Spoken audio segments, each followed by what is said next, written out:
ইরানের supreme leader Ayatollah খামেনিকে খুব কমই সরাসরি জনসম্মুখে দেখা যায়, আর যখনই তিনি সামনে আসেন তখন সাধারণত বড় কোনো বার্তা বা নতুন কিছু নিয়ে হাজির হন।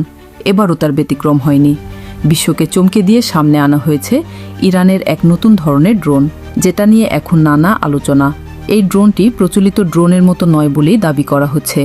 এর গতি প্রায় 800 কিলোমিটার প্রতি ঘন্টা পর্যন্ত পৌঁছাতে পারে এবং এটি প্রায় 150 কেজি পর্যন্ত অস্ত্র বহন করতে সক্ষম। তবে সবচেয়ে আলোচিত বিষয় হল এর বিভ্রান্তিমূলক রাডার প্রযুক্তি। বলা হচ্ছে শত্রুর রাডারে এটি একদিকে চলার সংকেত দিলেও বাস্তবে অন্যদিকে সরে যেতে পারে, যা প্রতিরক্ষা ব্যবস্থাকে বিভ্রান্ত করে দিতে পারে। ইরান আগে থেকেই ড্রোন প্রযুক্তিতে সক্রিয়।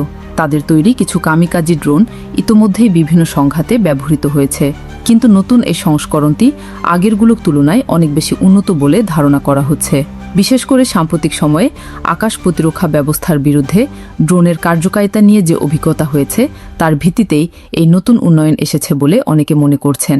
এছাড়াও দাবি করা হচ্ছে এই ড্রোন তৈরি হয়েছে অত্যন্ত গোপন স্থাপনায়, মাটির অনেক গভীরে থাকা আন্ডারগ্রাউন্ড ফ্যাসিলিটিতে, যেখানে বাইরের যোগাযোগ বা স্যাটেলাইট ট্র্যাকিং কার্যত অকার্যকর। ইরান বহু বছর ধরেই এমন গোপন স্থানে তাদের সামরিক গবেষণা চালিয়ে যাচ্ছে বলে বিভিন্ন সূত্রে জানা যায়।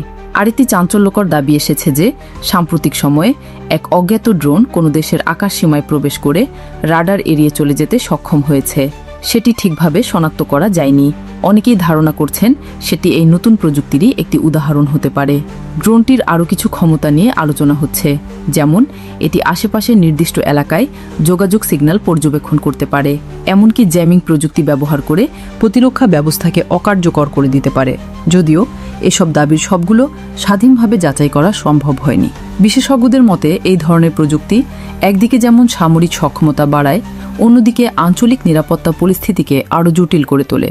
কিছু রিপোর্টে ইঙ্গিত পাওয়া গেছে যে এই প্রযুক্তির পেছনে আন্তর্জাতিক সহযোগিতাও থাকতে পারে, যদিও সংশ্লিষ্ট দেশগুলো তা অস্বীকার করেছে।